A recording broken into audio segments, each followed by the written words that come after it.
नमस्कार दोस्तों, एडुटेरिया के ऑनलाइन प्लेटफॉर्म पर पुनः आप लोगों का एक बार स्वागत है। साथियों, एक दो दिनों से लगातार आपके कमेंट्स आ रहे हैं, लगातार आपके क्वेश्चन पूछे जा रहे हैं और कॉल आ रही हैं कि सर कट ऑफ कितनी रहने वाली है। बिहार सिविल कोर्ट पियोन के कट ऑफ को लेकर के आपके मन में जो संशय है, आज उस संशय को हम लोग दूर कर लेंगे।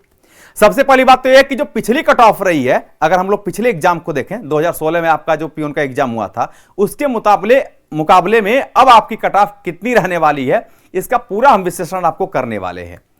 लेकिन इस विश्लेषण करने से पहले मैं आपको एक चीज चर्चा और कर दूंगा। साथियों, कट ऑफ तो आपको दिया हुआ है, यहां पर देखिए, सारी बातों की चर्चा करेंगे, लेकिन सबसे महत्वपूर्ण बात जो हम चर्चा करने वाले हैं वो है एग्जाम को लेकर के। आपको पता है कि कुल मिलाकर के लगभग 9 लाख फॉर्म आज पड़े हुए हैं, मतलब 9 लाख फॉर्म आपको भरे गए थे, और इस 9 लाख फॉर्म में लगभग 2,08,000 के आसपास, जो 2,08,000 के आसपास आपके फॉर्म थे, वो लगभग आपके रिजेक्ट हो चुके थे।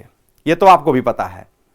यानी कुल मिलाकर के अगर देखें तो लगभग 7 लाख फॉर्म आपको बचे हुए थे, और इसमें भी 3 लाख प्लस छात्रों ने केवल एग्जाम दिया है, यानी ये इन्होंने अपीयर रहे हैं। लगभग इसमें भी 4 लाख लोगों ने एग्जाम नहीं दिया है। तो ये आपके मन में एक संशय हो सकता है कि आखिर इतने लोगों ने एग्जाम नहीं दिया है। आप भी एग्जाम हॉल में बैठे रहे होंगे तो आपको पता होगा कि 150 लड़कों में सिर्फ 40 लड़के, 50 लड़कों की उपस्थिति थी, बाकी सभी लड़के गायब थे। तो अब देख रहा हूं कि बहुत लोग कट ऑफ के बारे में चर्चा भी कर रहे हैं, कितनी हाई रहने वाली है। फिर बहुत सारे छात्र, सर क्या मेरा 74 में हो जाएगा, सर 72 में हो जाएगा।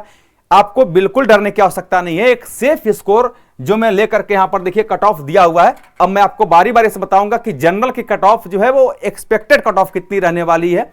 1-2 नंबर इधर उधर बाय द वे हो सकता है, लेकिन पूरा विश्लेषण करने के बाद जो मैं आपको बता रहा हूं, जैसा कि आपको दिख रहा होगा यहां पर, जो जनरल की कट ऑफ है आपकी, वो लगभग 64 से 66 के बीच रहेगी।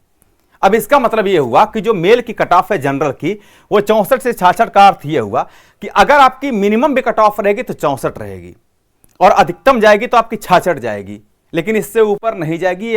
ये बात आपका तय है। अगर बाय द वे आयोग ने मेंस कराया, ठीक है, तो अगर मेंस कराएगा तो हो सकता है कि 1-2 नंबर कम भी जा सकता है। अगर मेंस नहीं होता है तो हो सकता है कि 1-2 नंबर इधर उधर रह सकता है। तो +-1 की हम बात कर सकते हैं, +-2 की बात हम लोग कर सकते हैं, 2 की बात कर सकते हैं। इससे ज्यादा आपके आसपास कट ऑफ नहीं रहने वाली है, मतलब इससे ज्यादा, बहुत ज्यादा हाईली नहीं रहेगी और बहुत ज्यादा कम भी नहीं रहेगी। यह भी जान लेना, क्योंकि लोगों के पेपर भी बहुत अच्छे हुए हैं। भले ही लोग अपीयर कम हुए हैं, लेकिन पेपर भी काफी अच्छे लोग करके आए हैं। ठीक है, तो जनरल की जो पुरुषों की कट ऑफ है वो 64 से 66 के आसपास। साथियों, महिलाओं की कट ऑफ हम पिछली बार अगर देखें तो लगभग पुरुष और महिलाओं की कट ऑफ सेम ही, लगभग सेम थी, उसमें कोई बहुत ज्यादा चेंजिंग नहीं था। लेकिन आपको पता है कि महिलाओं के लिए अब 35% सीटें आरक्षित भी हैं, तो कहीं कहीं महिलाओं की कट ऑफ को कम ही बताया गया है, यानी महिलाओं की कट ऑफ इस बार कम रहने वाली है। तो महिलाओं की कट ऑफ जो रहेगी वो लगभग 59 से लेकर के 60 इसके आसपास गुजरेगी। इसके बाद आप देख सकते हैं कि जो EWS के कैंडिडेट हैं, इनकी कट ऑफ क्या रहने वाली है। तो इनकी कट ऑफ इनसे लगभग 3-4 नंबर के आसपास कम रहेगी, इतना वेरिएशन रहेगा इस बार, यानी 60 से लेकर के 63 इसके आसपास जो है वो EWS की कट ऑफ रहेगी। और महिलाओं की जो कट ऑफ है वो 55 से लेकर के 56, यानी इसी के आसपास रहेगी महिलाओं की कट ऑफ। तो जो लोग इतने स्कोर में है महिला, जैसे बहुत सारे लोग पूछ रहे थे कि सर इतने में हो जाएगा क्या, 55 में हो जाएगा, 56 में हो जाएगा, आप एकदम सेफ स्कोर में है, कोई दिक्कत नहीं है, किसी प्रकार का डाउट नहीं है। बहुत ज्यादा विश्लेषण करने के बाद ही आज हम कट ऑफ को बता रहे हैं, नहीं तो हम एक दिन पहले भी आ सकते थे, लेकिन बहुत ज्यादा हमने विश्लेषण किया है तभी इस कट ऑफ को बता रहे हैं। ये एग्जैक्ट इसके आसपास आपका जब कट ऑफ आएगा, जब रिजल्ट जारी होगा, तो आप देख लीजिएगा कि इसके आसपास लगभग कट ऑफ रहने की उम्मीद है।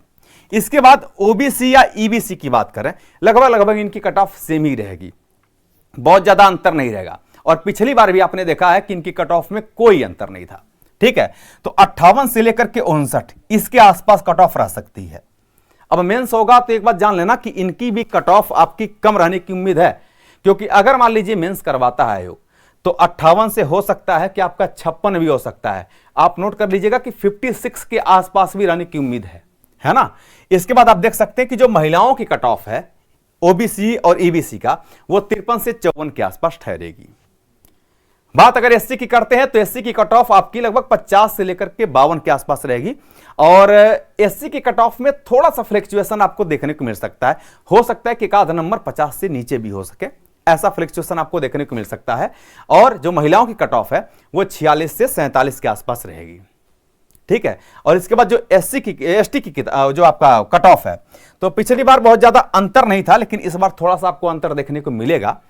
एसटी की कट ऑफ आपकी 44 से 45 के आसपास रहने की उम्मीद है, और जो महिलाओं की कट ऑफ है वो 41 से 43। अब इतना तो आप कर ही सकते हैं।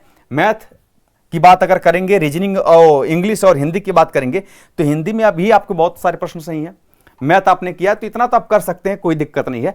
कट ऑफ आपकी इसके आसपास गुजरेगी, इससे ज्यादा यानी बहुत ज्यादा फ्लक्चुएशन नहीं होगा। जैसे कुछ लोग पूछ रहे थे सर 68 पे हो जाएगा, 69 पर हो जाएगा, आप निश्चिंत रहिए, समझ रहे हैं ना। 60 प्लस अगर ओबीसी का कैंडिडेट है तो उसको तो एकदम भूल कर नहीं सोचना है, उसका हुआ है, आराम से आप अगले एग्जाम की तैयारी कर सकते हैं। अच्छा, अगले एग्जाम का इन द सेंस मेरा ये है प्यारे साथियों, मैं आपको एक बात सुनिश्चित कर देना चाहता हूं। इसके बाद हम लोग एक वीडियो अभी आपको लाइव आकर के बताएंगे भी, हम और पीडी सर बताएंगे उसमें, कि आप जो बार बार डाउट में हैं कि सर मेंस होगा कि नहीं होगा, इसकी भी चर्चा हम उस वीडियो में करने वाले हैं, आप चिंता नहीं करेंगे। देखिए, मेंस की जहां तक प्रश्न है, आयोग की स्थिति अभी स्पष्ट नहीं है। इसके दो प्रमुख कारण हैं। अगर ये स्थिति स्पष्ट होती तो फिर आयोग ने स्पष्ट रूप से मेंस लिख करके उसके भी आपको जो पूरा वो है जो दिया हुआ है ना कि क्या क्या पूछेगा, उसमें क्या क्या नहीं पूछेगा, वो स्थिति वो स्पष्ट कर देता। लेकिन ये स्थिति स्पष्ट नहीं है। मैं ये नहीं कह रहा हूं कि मेंस नहीं होगा, और मैं ये भी नहीं कह रहा हूं कि मेंस होगा, लेकिन आपको इस दुविधा में नहीं पड़ना है कि सर मेंस होगा ही होगा। आपको इस दुविधा में नहीं पड़ना है कि सर मेंस नहीं होगा, ठीक है। तो जैसी स्थिति वहां पर स्पष्ट भी लिखा हुआ है कि जैसे कैंडिडेट होंगे 50-50 की स्थिति बनी हुई है। इसीलिए हम लोगों ने इसके पहले कल लाइव आकर के आपको बताया भी था कि मेंस के बारे में आप लोग चिंता नहीं करेंगे, आप थोड़ा सा नजर आयोग पर बनाए रहेंगे। जैसी भी स्थिति स्पष्ट होती है हम आपके समक्ष आ जाएंगे, और टेंशन नहीं करना है। यूट्यूब पर उस समय भी उतरे थे, यूट्यूब पर अभी भी उतरेंगे, ठीक है, वहां भी हम लोग उतरेंगे। कोई टेंशन लेने की आवश्यकता नहीं है प्यारे साथियों, आप मस्त रहिए। अगर आयोग मेंस कराता भी है तो आपको पर्याप्त समय देगा मेंस की तैयारी के लिए, टेंशन नहीं लेना है, ठीक ना। तो ये आपकी कट ऑफ रहने वाली है, एकदम आराम से आप लोग पढ़िए, मन से पढ़िए, और आयोग पर नजर बनाए रखिए। जैसी ही सूचना मिलती है मेंस की, वैसी सूचना हम आपके समक्ष लेकर के आएंगे। तो आज के लिए इतना ही, बहुत बहुत धन्यवाद, थैंक यू वेरी मच।